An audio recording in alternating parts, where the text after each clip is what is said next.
Bonjour à tous. Je vous remercie de vous être rendu disponible pour ce point d'étape sur la réforme des retraites. Parce que, comme vous le savez, et conformément à l'engagement du président de la République, j'ai ouvert au début de cet automne un cycle de concertation avec l'ensemble des partenaires sociaux et l'ensemble des forces politiques au sujet de la réforme des retraites. Ces concertations se poursuivront, comme nous l'avons décidé avec le président de la République et la Première ministre, jusqu'au 10 janvier, avec les organisations syndicales, les organisations patronales, ainsi que les forces politiques. D'ores et déjà, plusieurs dizaines de réunions ont eu lieu, et les acteurs de cette concertation ont aussi, pour beaucoup d'entre eux, fourni des contributions écrites sur les différents thèmes, porté des propositions, parfois aussi des contre-propositions. Discuter, échanger, proposer ne signifie pas pour eux soutenir la totalité d'un projet, mais cela permet, je crois, de construire le meilleur texte et d'avancer sur un certain nombre de sujets. Je reviendrai tout à l'heure plus en détail sur le calendrier de la réforme avant de répondre à vos questions. Mais au préalable, j'aimerais partager avec vous à la fois les motivations, mais aussi les orientations, telles que nous les avons définies à date pour cette réforme. Vous dire en quoi cette concertation a été utile, dans la mesure où elle nous a permis de préciser de nombreux points, et je crois de construire quelques convergences sur tel ou tel sujet. Donc d'abord, pourquoi est-ce que nous allons mener cette réforme? Il est toujours utile de le rappeler. Il y a un objectif principal, majeur même, qui est de préserver notre système de retraite par répartition. C'est une conviction forte, et à l'issue de mes échanges avec l'ensemble des partenaires sociaux, comme avec l'ensemble des groupes parlementaires, je crois pouvoir dire que nous sommes tous profondément attachés à notre système de répartition. Beaucoup de nos voisins ont fait des choix différents, parfois en préférant un système de capitalisation, parfois aussi en renvoyant à des retraites totalement professionnelles, avec des régimes purement professionnels. La France, au contraire, a fait le choix, après la guerre, de construire un système de solidarité entre les générations, où la cotisation des actifs paye la pension des retraités. C'est ce système qui a permis de réduire très fortement la pauvreté des retraités, la pauvreté des personnes âgées dans les années 80, et de revaloriser les retraites au cours du temps. C'est aussi un système qui a été réformé de manière continue depuis les années 90 par des gouvernements de droite comme de gauche. À chaque fois avec un constat simple, une hypothèse simple: nous vivons plus longtemps et donc nous devons, pour financer de nouveaux droits, pour garantir aux générations qui viennent un haut niveau de protection sociale, travailler plus longtemps. En vérité, ces réformes, toutes ces réformes, n'ont jamais été remises en cause, quelles que soient les alternances, quelles que soient les déclarations des uns et des autres au moment où elles étaient débattues et menées. Et si elles n'ont jamais été remises en cause, c'est parce que toutes avaient un objectif partagé, cet attachement et cette préservation du système de retraite par répartition. Aujourd'hui, et à l'issue de ce temps de concertation, mais plus encore qu'à l'issue du temps de concertation, sur la base des éléments dont nous disposons, quelle est la situation que nous connaissons? Le premier constat est celui d'un déficit durable de notre système de retraite.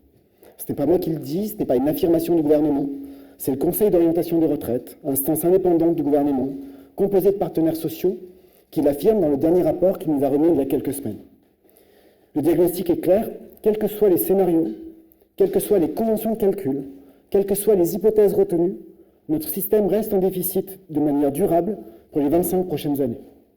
Et même dans une hypothèse favorable, c'est-à-dire avec un taux de chômage qui serait à 4,5% en 2027, et ce durablement, le régime serait déficitaire à hauteur de 12,4 milliards d'euros en 2027 et presque 14 milliards d'euros en 2030. 2027 et 2030, c'est demain. Et cela souligne, cela dit, l'urgence, la nécessité qu'il y a à redresser ce système. Évidemment, si le taux de chômage était plus élevé que 4,5%, ces déficits seraient plus importants encore. Il y a plusieurs causes, plusieurs raisons à ce déficit structurel massif.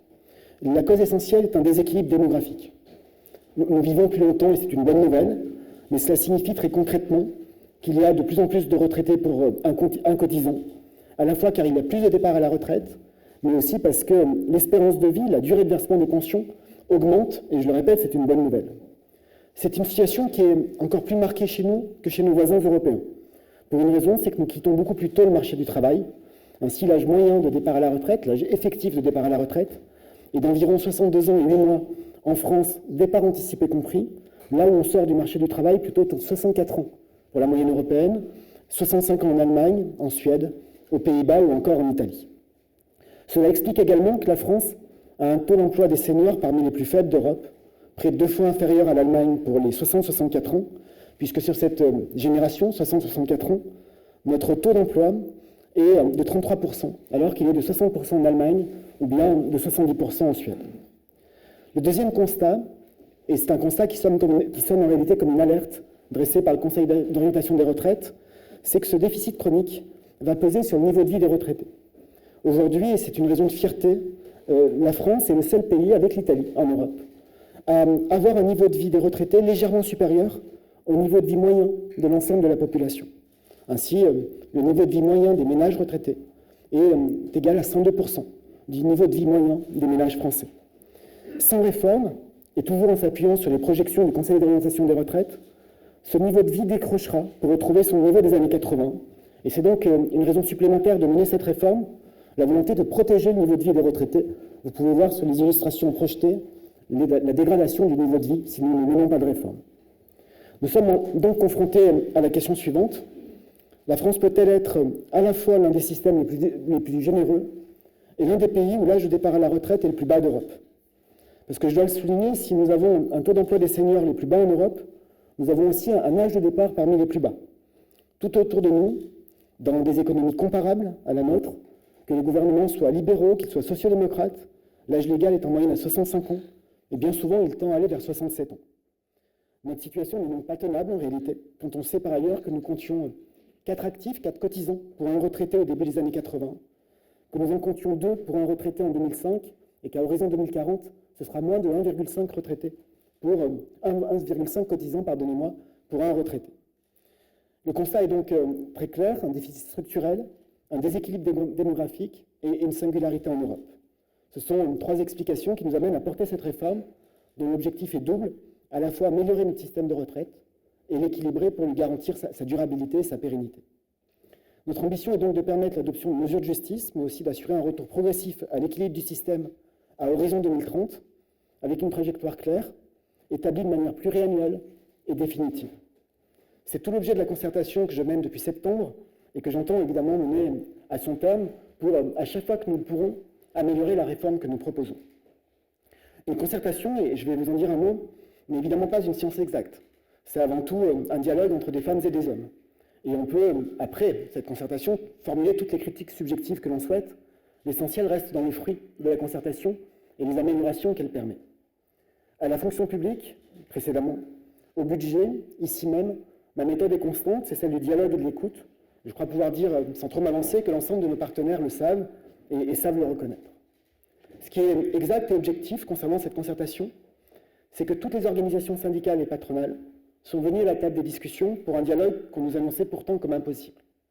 Ils ne sont pas venus nous dire qu'ils étaient tous d'accord, ils ont dit leurs désaccords, ils ont dit leur point de vue, mais tous ont participé à la discussion sur l'ensemble des items. Ce qui est exact aussi, c'est que nous avons pu discuter, parfois converger sur des mesures concrètes, qui sont, je crois, autant de progrès et d'avancées que je souhaite vous présenter. Tout d'abord, travailler progressivement plus longtemps pour assurer la pérennité de notre système de retraite, et donc le cap que nous donnons à cette réforme. Ce n'est certainement pas la mesure la plus consensuelle, nous le savons, mais nous pouvons nous résoudre, et je ne me résous pas, aux alternatives qui consisteraient à réduire le niveau des pensions ou à alourdir le coût du travail par une hausse des cotisations ou de nouvelles formes de fiscalité. Ce serait à l'opposé de notre politique et de la politique que nous menons depuis 5 ans. Ce serait contraire à notre objectif de plein emploi. Notre majorité est celle de la baisse des prélèvements obligatoires et pas de leur hausse. Nous allons donc proposer de travailler plus longtemps, mais pas d'un coup, pas pour tous, et en prenant en compte les carrières longues et les métiers difficiles. Nous allons poursuivre les discussions avec les partenaires sociaux sur les différentes options sur la table. Et notre objectif, je le disais, est de trouver le chemin le plus juste. C'est pour ça que nous sommes ouverts et examinons différents scénarios, entre un relèvement progressif de l'âge légal de départ à 65 ans en 2031, comme l'avait indiqué le président de la République pendant la dernière campagne présidentielle, ou des formules mixtes, avec un relèvement tout aussi progressif de l'âge de départ, couplé à une mise en œuvre plus rapide des dernières réformes telles que votées en 2013. Une chose est sûre, nous n'irons pas au-delà des 43 unités requises par la réforme portée par Marisol Touraine pour obtenir le taux plein.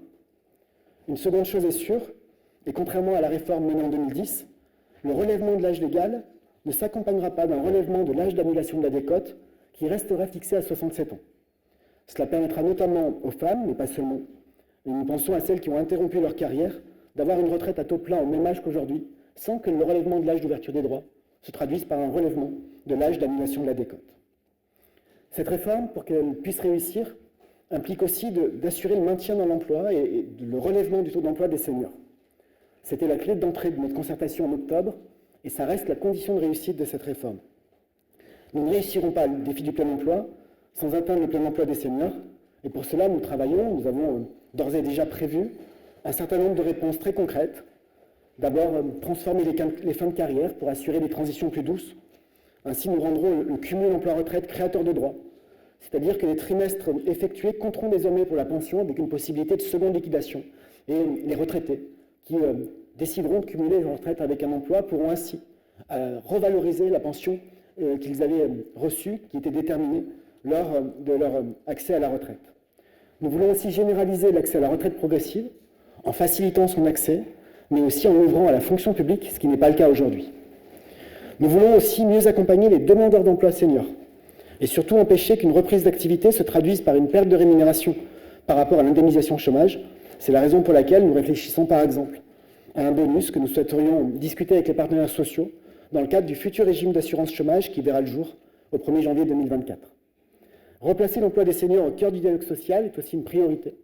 C'est pour ça que nous voulons créer un index senior, qui sera négocié dans chaque branche pour tenir compte de la pyramide des âges de chaque branche professionnelle et publié dans chaque entreprise de plus de 50 salariés. Cela permettra de valoriser les bonnes pratiques, mais aussi de sanctionner les mauvaises, et nous réfléchissons à une éventuelle pénalité pour ceux qui ne rempliraient pas cette obligation de publicité. Je veux aussi dire que relever le défi du plein emploi implique aussi de mieux prévenir l'usure professionnelle et d'améliorer les possibilités de départ anticipé en réponse à la pénibilité. C'est un des axes forts de la concertation que nous avons menée. Nous le savons tous, l'ensemble des Français ne pourront pas travailler plus longtemps, et c'est tout particulièrement vrai pour ceux qui ont commencé jeunes ou qui exercent des métiers difficiles, exposés à l'usure professionnelle. Les dernières réformes des retraites ont chacune approché le sujet de la pénibilité sans jamais véritablement y répondre. Et nous souhaitons désormais changer d'échelle par une mobilisation inédite d'abord pour la prévention de l'usure professionnelle, la prévention de la pénibilité, avec par exemple la création d'un congé de reconversion pour les bénéficiaires du C2P, congé de reconversion qui n'est pas aujourd'hui dans les utilisations possibles des points acquis au titre du C2P. Nous voulons rendre plus facile l'acquisition de points sur le C2P en abaissant plusieurs seuils, par exemple pour le travail de nuit, en supprimant les plafonds, ou encore en augmentant les points acquis pour les personnes exposées à plusieurs risques qui parfois peinent à acquérir autant de points que si elles sont exposées durablement à un risque unique. Nous souhaitons aussi, et ce serait une nouveauté, la création d'un fonds de prévention de l'usure professionnelle qui financera les plans de prévention et de formation pour les métiers exposés à l'usure, identifiés par branche et identifiés comme difficiles au sein de chaque branche. Il faut avoir en tête qu'aujourd'hui, c'est un chiffre qui est méconnu, 100 000 de nos concitoyens partent à la retraite de manière anticipée parce qu'ils ont été déclarés inaptes au travail, et c'est là, principalement, la conséquence de l'usure professionnelle et de l'exposition à la pénibilité. C'est un départ à la retraite sur 6 qui est anticipé pour des questions d'usure professionnelle. Personne ne peut s'y résoudre, et la prévention, lorsqu'on connaît ces chiffres, prend évidemment toute sa force.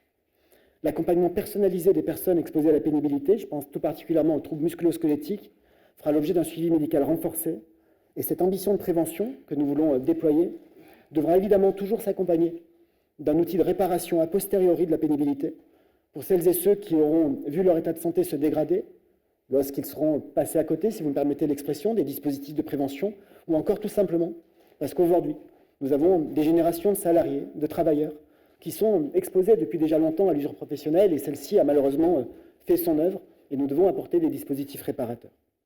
Très concrètement, nous faciliterons l'accès à la retraite pour incapacité permanente, et puis nous n'allons pas augmenter l'âge de départ à la retraite des personnes en situation d'invalidité ou d'inaptitude. Cet âge restera à 62 ans à taux plein, comme c'est le cas aujourd'hui. Nous n'allons pas augmenter l'âge de départ à la retraite des travailleurs exposés à l'amiante, ou encore l'âge des travailleurs en situation de handicap. Nous voulons aussi travailler pour mieux prendre en compte la pénibilité dans les métiers du soin, qui nécessitent une attention toute particulière. Ce chantier de prévention de la pénibilité, de prévention de l'usure professionnelle, est celui qui nécessite que nous puissions travailler encore un peu, et c'est la raison principale qui nous a amenés à poursuivre les concertations jusqu'au 10 janvier, avec l'ensemble des partenaires sociaux et des forces politiques qui le souhaiteront. Enfin, et c'est aussi un aspect fondamental, la réforme concrétisera de réelles mesures de justice sociale et d'équité. D'abord, comme le président de la République s'y est engagé, nous revaloriserons les minima de pension pour créer une garantie tout régime confondu, égale à 85% du SMIC net pour ceux qui ont une carrière complète. Ainsi, nous garantirons une pension plus élevée à ceux qui ont travaillé toute leur vie, en étant parfois affiliés à plusieurs régimes différents, et qui ont pu connaître, je pense par exemple aux indépendants, des périodes avec des revenus très bas, C'est donc, d'une certaine manière, une réponse aux carrières considérées comme hachées. La justice sociale, c'est relever le minimum de pension, c'est aussi permettre à celles et ceux qui ont commencé à travailler jeunes de partir plus tôt. Ainsi, nous souhaitons que les carrières longues puissent continuer de partir 2 ans avant l'âge légal, et nous voulons prévoir que les carrières très longues, ça serait une nouveauté, puissent partir 4 ans avant l'âge légal. Nous maintiendrons donc le système de départ anticipé de 2 ans pour ceux qui ont validé 5 trimestres avant 20 ans, et nous envisageons un départ anticipé de 4 ans pour ceux qui auraient soit validé 10 trimestres avant 20 ans, soit 5 trimestres avant 18 ans. C'est un point que nous devons trancher, même si la première formule a le mérite d'une plus grande lisibilité. Il y a d'autres engagements du président de la République que nous allons tenir avec cette réforme. Les régimes spéciaux seront fermés pour les nouveaux entrants, comme nous l'avons fait pour la SNCF en matière de régime d'assurance vieillesse. C'est une mesure indispensable d'équité pour des règles dérogatoires qui ne sont plus justifiées aux yeux de nos concitoyens. L'équité de la réforme passe aussi par la même application de la mesure d'âge à tous les assurés, y compris ceux évidemment de la fonction publique ou des régimes spéciaux que je viens de mentionner. Ainsi, et à titre d'illustration, pour la fonction publique, ou à titre de complément plus exactement, pour la fonction publique, nous maintiendrons le système des catégories actives qui permet un départ anticipé pour certains métiers, et cet âge, tant l'âge de départ de l'ensemble des agents publics que l'âge de départ des agents publics exerçant dans des catégories actives, évoluera à due proportion du relèvement de l'âge légal de départ. Les règles de calcul resteront les mêmes pour ce qui concerne la fonction publique, les mêmes qu'aujourd'hui, et nous aurons aussi à travailler, mais de manière ultérieure, sur des outils nous permettant de mieux équilibrer le régime de retraite de l'État, mais aussi celui des autres volets de la fonction publique. Je pense notamment au régime géré par la CNRACL, qui présente là aussi un déficit chronique. Je vous le disais au début de mon propos, les concertations vont donc se poursuivre, en particulier sur 2 sujets que nous souhaitons approfondir, la prévention de l'usure professionnelle et l'âge de départ à la retraite. Nous continuons à partager nos projections, à affiner nos propositions pour que cette réforme puisse être présentée de manière intégrale le 10 janvier. Ces discussions prolongeront donc celles que nous avons menées depuis septembre, lors des 3 cycles de discussion, des 43 séances de concertation. Cela s'ajoute aux discussions menées par mon collègue ministre de la Transformation de la fonction publique, mais aussi aux entretiens bilatéraux que nous avons menés avec la Première ministre au début et à la fin de ce premier cycle de travail. Cette concertation se poursuivra bien sûr avec les forces politiques, après avoir organisé 2 réunions ici même avec l'ensemble des groupes parlementaires, mais aussi rencontré avec la chef du gouvernement les différents présidents de groupes de l'Assemblée et du Sénat à 2 reprises, depuis le début de la concertation autour de cette réforme. Elle se prolongera de manière encore plus évidente avec tous les partenaires sociaux souhaitant poursuivre les discussions, notamment au sujet de la pénibilité et des mesures d'équilibre.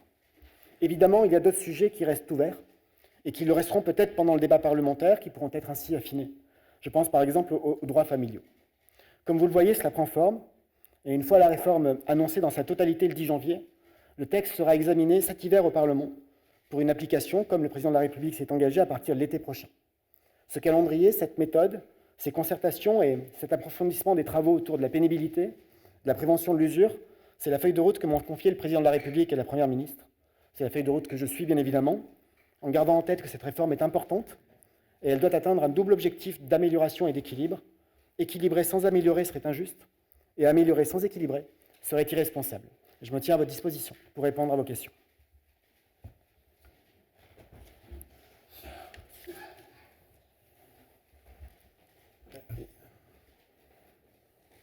Bonjour, Catherine Gasté du Parisien. Une question sur les carrières longues, ce qui avait été évoqué par la Première ministre dans l'interview qu'on avait faite. Est-ce que les jobs d'été vont être écartés, en tout cas ne vont pas être comptabilisés pour les carrières longues? Les jobs d'été sont des contrats à durée déterminée, la plupart du temps. Et donc, oui, nous ne modifierons pas les règles qui s'appliquent aujourd'hui. Si nous trouvions un système extrêmement compliqué pour écarter du bénéfice des carrières longues celles et ceux qui ont réussi à cotiser et à valider quelques trimestres au bénéfice de jobs d'été, cela ne concernerait finalement que 2,5 ou 3% des bénéficiaires des départs anticipés. Et donc, après avoir regardé ce point, parce que nous savons que le dispositif carrière longue peut emmener aussi des personnes qui n'ont pas le profil que l'on imagine, c'est-à-dire des durées de cotisation extrêmement longues, c'est un point que nous allons laisser en l'état. Donc on écarte la piste en tout cas. J'ai dit à l'instant que c'est un point que nous allons laisser en l'état. C'est pour ça que je précise, histoire d'avoir bien compris. Je peux vous le dire une 3e fois si vous le souhaitez. Bonjour Monsieur le Ministre, Éric de Ritmaten, CNews. Est-ce que vous envisagez une mesure pour contraindre les chefs d'entreprise à conserver le plus longtemps possible, si je puis dire, les plus de 55 ans. C'est la CFDT qui fait cette proposition. Dans les différentes pistes autour de l'emploi des seniors, nous avons d'abord examiné toutes les propositions qui sont faites. Nous avons examiné des propositions qui pouvaient ressembler à la remise en vigueur de ce qui a été appelé autrefois la contribution de Lalande et dont nous avions vu qu'elle avait un effet plutôt désincitatif à l'emploi et à l'embauche des plus de 55 ans. Nous travaillons sur 3 pistes en réalité. Des mesures qui sont à l'articulation que j'évoquais de l'assurance chômage et du régime de retraite pour permettre de faciliter une reprise d'activité, garantir des niveaux de revenus, permettre aussi l'accès à la formation des seniors, puisque nous savons que les salariés de plus de 50 ans ont moins accès à la formation que les salariés de moins de 50 ans, à la fois parce qu'eux-mêmes ne voient pas toujours l'intérêt qu'il y aurait à s'inscrire en formation, alors qu'il y a une partie de carrière à faire et à réussir, et puis aussi parce que les entreprises investissent parfois moins sur les seniors. Il y a une deuxième train de mesures que nous travaillons, qui consiste à faciliter des transitions. C'est l'accès à la retraite progressive, ça n'est pas de la pré-retraite, c'est la possibilité de liquider une partie de sa retraite et de garder une activité à temps partiel. Et puis c'est toujours dans cette logique de transition, faire en sorte que le cumul emploi-retraite soit plus facile d'accès, et surtout qu'il ait un caractère contributif pour permettre une revalorisation a posteriori des pensions. Et enfin, nous avons un outil sur lequel nous travaillons, qui est l'index. L'index senior, nous souhaitons qu'il soit réfléchi à l'échelle des branches, parce que chaque branche a une pyramide des âges particulière, qu'il soit appliqué aux entreprises de plus de 50 salariés. Et dans le cadre des discussions que nous avons avec les partenaires sociaux, mais aussi avec les parlementaires, nous réfléchissons d'abord à une possibilité de sanction pour des entreprises qui ne respecteraient pas l'obligation de renseigner et de publier l'index.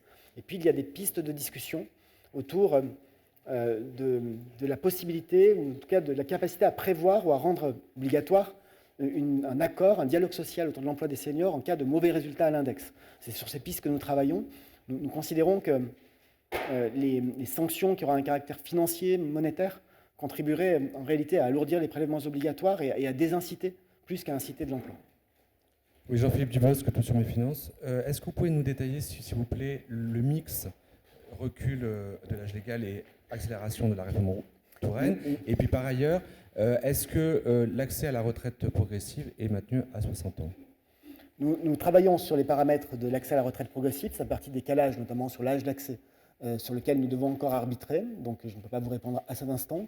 Sur les différentes mesures d'équilibre que nous soumettons à la discussion dans cette dernière ligne droite, si je puis dire, il y a à la fois la mesure telle que proposée par le président de la République, un relèvement progressif de l'âge légal de départ, à raison de 4 mois par an et jusqu'à 65 ans en 2031. Il y a des réflexions qui sont parfois portées par nos interlocuteurs autour de ce que le Sénat a proposé, avec un report de l'âge à 64 ans et une augmentation de 3 mois par année.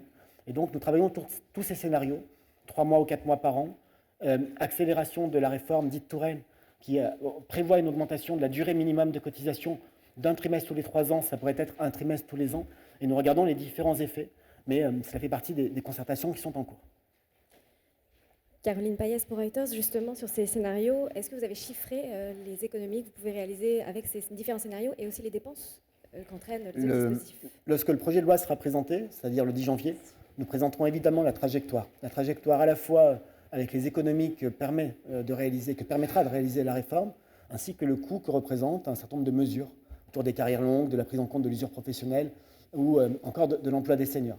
Notre objectif, je l'ai dit, c'est de tendre à l'équilibre du système de retraite à horizon 2030 et donc d'avoir des mesures qui permettent à la fois de résorber le déficit que nous connaissons aujourd'hui, tel qu'il est prévu, de financer les mesures nouvelles. Nous savons que les différents scénarios que nous examinons et que je viens d'évoquer permettent à horizon 2032-2033 de dégager les mêmes marges de manœuvre. Et donc, c'est plus en termes d'effet et d'une certaine manière de répartition de l'effort que nous les examinons et que nous les discutons. Bonjour, Sabine Leizard de l'agence de presse médicale APM. J'avais 2 questions. Est-ce que vous confirmez que la réforme sera inscrite dans un PLFSS rectificatif ou est-ce que ça sera un autre texte de loi? Et concernant les personnels soignants, je n'ai pas forcément bien compris. Est-ce que certains d'entre eux feront toujours partie des catégories actives ou, parce que vous avez parlé d'une réflexion sur les mesures de pénibilité, est-ce qu'il y aura une nouvelle catégorie en quelque sorte de créer pour ces personnels? D'abord sur le vecteur législatif, la quasi-intégralité des mesures que j'ai évoquées sont recevables dans le cadre de l'examen d'un projet de loi de financement de la sécurité sociale, qu'il soit rectificatif ou initial. Et donc c'est une piste que nous regardons mais c'est in fine la nature de la réforme qui tranchera la qualité et la nature du vecteur. Et donc, nous regardons cela et nous préciserons le 10 janvier. J'ajoute un certain nombre de dispositions relèvent aussi d'un cadre réglementaire et ne nécessitent pas de dispositions législatives. C'est par exemple le cas sur certains paramètres de calcul, de définition de ce qui est une carrière longue ou de ce qui ne l'est pas. Concernant les métiers du soin, votre question est juste, si vous me permettez, dans la mesure où nous parlons de métiers qui sont exercés dans des cadres qui sont extrêmement hétérogènes. Aujourd'hui, si vous êtes aide-soignant de la fonction publique hospitalière, vous êtes catégorie active, vous pouvez bénéficier d'un départ anticipé, sous condition de remplir les critères. Si vous êtes infirmier dans la fonction publique hospitalière, vous pouvez bénéficier d'une catégorie active si vous êtes infirmier en catégorie B, mais si vous avez opté pour la catégorie A il y a quelques années, vous avez perdu ce bénéfice. Si vous êtes soignant, aide-soignant ou infirmier dans le secteur privé, vous êtes éligible au C2P, mais les critères ne sont pas véritablement efficients. Et si vous êtes soignant dans la fonction publique territoriale, vous ne disposez pas de C2P puisque vous êtes un agent public et vous n'êtes pas éligible à la catégorie active qui n'existe pas dans ce cadre d'emploi de la territoriale. Avec cette seule phrase, j'ai résumé, je crois, la complexité de cette situation. Et c'est la raison pour laquelle, avec mon collègue ministre de la Santé, et sous l'autorité évidemment de la chef du gouvernement, nous cherchons des mesures qui soient suffisamment transversales pour permettre de prendre en compte la pénibilité et sa prévention pour l'ensemble des soignants, quel que soit le statut et quel que soit le cadre d'emploi dans lequel ils évoluent. C'est un travail que nous menons et il est trop tôt pour pouvoir vous dire ici quelle est la nature exacte des mesures. Bonjour, Étienne Lefebvre des Échos. Combien de personnes pourraient bénéficier des carrières super longues, environ, avec les 10 trimestres avant l'âge de 20 ans? Nous estimons qu'à l'échelle de chaque génération, il y a, dans un premier temps et dans les premières parties d'application, pour 10 trimestres avant 20 ans, quelques dizaines de milliers de personnes par an. Et progressivement, c'est un chiffre qui baisse de manière faible, mais qui baisse un petit peu, dans la mesure où structurellement, nous savons que l'entrée dans la vie active tend plutôt à s'éloigner ou en tout cas à augmenter en termes d'âge. Bonjour, Bertrand Bissuel, Journal Le Monde. Est-ce que la revalorisation du minimum de pension concernera aussi les personnes qui sont déjà à la retraite? L'engagement que le président de la République a pris pendant la campagne est un engagement pour les nouveaux retraités. Je sais que le sujet que vous évoquez fait partie des discussions, fait partie des réflexions, donc nous verrons comment se déroule le débat, mais le président de la République s'est engagé pour les nouveaux retraités. C'est à vous. Merci beaucoup. Bonjour, Astrid Mesmorian de France 2. Si j'ai bien compris tout ce que vous avez expliqué, il y a quand même une annonce aujourd'hui, c'est sur les pénalités quant à l'employabilité des seniors que vous envisagez. J'ai l'impression que c'est un élément nouveau qui n'avait pas été évoqué jusqu'ici. Je sais que c'était une des exigences de la CFDT et aussi de FO et de la CGT. En revanche, je sais aussi que le MEDEF est vent debout contre l'éventualité de ces pénalités. Alors comment nous réfléchissons actuellement non pas à une pénalité par rapport à l'employabilité, mais à des pénalités qui pourraient être appliquées, ou des sanctions, parce que c'est plus de l'ordre de la sanction de la pénalité, qui s'appliquerait à des entreprises ne respectant pas l'obligation de publier le résultat de l'index.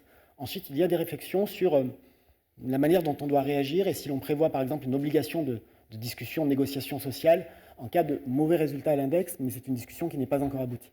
D'accord, merci beaucoup. Bonjour, Catherine Sepa, groupe Revue Fiducia, excusez-moi. Pour le cumul emploi-retraite, aujourd'hui, presque paradoxalement, ceux qui sont en cumul emploi-retraite dit libéralisé, c'est-à-dire qui ont déjà liquidé leur pension de retraite à taux plein, peuvent, sans condition de ressources, aussi toucher des revenus d'activité, ce qui n'est pas le cas de ceux qui n'ont pas pu liquider leur retraite à taux plein. Est-ce que c'est un point que... Ça fait partie des sujets que nous allons effectivement assouplir, tout comme les questions de niveau plafond de rémunération. Nous souhaitons que celles et ceux qui peuvent, qui veulent, et parfois qui doivent, il faut le dire aussi, être dans une situation de cumul, doivent être le plus libre de le faire avec le plus de facilité. Merci beaucoup. Léopold Debert pour BFM TV. Je reviens sur les concertations qui ont commencé hier matin, qui sont achevées, me semble-t-il, hier matin avec les différents groupes du côté de Matignon, ce matin. Alors, ce qui ressort à chaque fois qu'un président de groupe est sorti, c'est que 65 ans, c'est vraiment la ligne rouge et que certains groupes sont même prêts à déposer une motion de censure si vous alliez dans cette direction. Est-ce que vous, en tant que ministre du Travail, la piste de 64 ans, elle vous paraît plus raisonnable en gardant évidemment l'allongement des durées de cotisation ? Nous travaillons avec les différents groupes et avec les partenaires sociaux autour de ces différentes hypothèses. Nous avons entendu les groupes dans leur diversité, tant à l'Assemblée qu'au Sénat. Nous avons noté que d'une assemblée à l'autre, les positions pouvaient diverger, que d'un groupe à l'autre, les positions pouvaient diverger. Mais aujourd'hui, c'est une dernière ligne droite de concertation autour de ces mesures qu'on qualifie d'équilibre ou paramétriques qui débute. Et lorsqu'on débute une concertation ou lorsqu'on lance un cycle de discussion, il est en général assez inélégant de vouloir préjuger de la fin. Merci. Bonjour, Cécile Maillard de l'usine Nouvelle. Sur la pénibilité, j'ai pas bien compris ce que vous demandez aux branches de faire. Et deuxièmement, les mesures, les nouvelles manières de calculer les points, les planchers, les utilisations, seront-elles elles aussi applicables au 1er juillet 2023 ? Nous envisageons de demander aux branches professionnelles d'ouvrir des discussions, des négociations sur la mise en place de plans de prévention qui concerneraient les métiers dont la branche AT-MP considère qu'ils sont exposés à l'usure professionnelle. La branche AT-MP dispose d'outils, d'organismes qui, par des taux d'accidentologie du travail, par des prévalences de maladies professionnelles, par des enquêtes, permettent de mesurer les risques ou une forme de présomption d'exposition à l'usure. Et donc, sur ces métiers présumés exposés à l'usure, nous demanderions des accords de prévention de la pénibilité. Il est trop tôt pour dire les dates exactes d'entrée en application des différents items du projet de loi que nous présenterons le 10 janvier, mais l'essentiel est pour nous de tenir le calendrier global tel qu'annoncé par le président de la République, c'est-à-dire avec les premières entrées en vigueur à l'été 2023. Bonjour, Sarah Lemoine, France Info. Je comprends bien que vous allez demander aux branches de négocier sur le plan de prévention sur l'usure professionnelle, mais vous disiez aussi que vous vouliez travailler sur la réparation. Oui, ça fait partie. Vous vouliez dire également, est-ce qu'on pourrait revenir à une forme de réparation pour les fameux 3 critères qui étaient sortis du C2P? Est-ce que c'est toujours dans les discussions? Je vous cherchais, pardonnez-moi. Sur la question de la prévention, je l'ai dit, de la pénibilité plus largement, c'est un sujet que nous continuons à travailler. Donc, les arbitrages ne sont pas rendus ni définitifs. Nous avons 2 pistes. La première est d'améliorer le fonctionnement du C2P. Je n'y reviens pas, c'est ce que j'évoquais il y a un instant.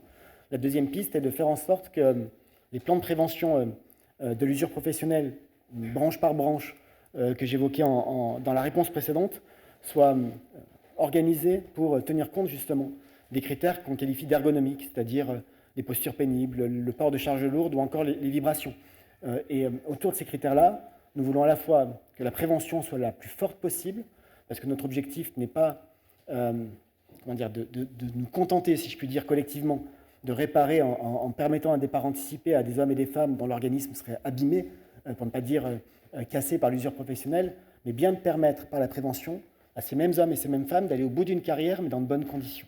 Évidemment, il y aura toujours un dispositif de réparation, parce que parfois l'usure a déjà fait son œuvre et il faut réparer dans ce cas-là, et parce que les dispositifs de prévention, même lorsqu'ils sont les meilleurs possibles, peuvent passer à côté ou ne pas être connus de tel ou tel usager. Et donc pour la réparation, nous souhaitons qu'il y ait un suivi médical renforcé dans les professions les plus exposées et que ce suivi soit suffisamment régulier pour à la fois permettre de prévenir encore, mais aussi de réparer quand c'est nécessaire. Mais cela fait partie des discussions que nous avons encore avec les partenaires jusqu'au 10. Les 2 points sur lesquels nous allons discuter de manière plus approfondie et que nous voulons véritablement creuser d'ici au 10 janvier, c'est justement cette question de prévention de l'usure professionnelle et les questions d'âge, de durée de cotisation. Nous sommes évidemment ouverts aux discussions sur l'ensemble des points que j'ai évoqués jusqu'à l'heure, mais ce sont vraiment les 2 sujets qui nécessitent et qui expliquent ce délai supplémentaire. Ouais, Emmanuel Sophie pour le journal du dimanche. Justement, vous annoncez la création d'un fonds prévention d'usure professionnelle. Il va être doté de combien? Il sera financé, et notre objectif est qu'il soit financé par la branche AT-MP sur les montants de financement, les montants mobilisés, sur le caractère annuel ou pluriannuel. Cela fait partie des discussions que nous allons avoir. Ce qui est sûr, et je l'ai dit en reprenant dans mon propos liminaire, c'est que nous voulons changer d'échelle. Mais il est trop tôt pour dire, dans la mesure où les paramètres doivent être réglés, de dire combien cela représenterait en engagement annuel ou pluriannuel. Donc ce sera une rallonge budgétaire la branche sur la branche AT-MP. Elle a une caractéristique, la branche AT-MP. Ce qui est rare en matière de protection sociale, c'est qu'elle est excédentaire, ce qui est une bonne nouvelle. Cela permet de financer des mesures complémentaires, si je puis dire, pour mieux prévenir et mieux réparer. Merci beaucoup.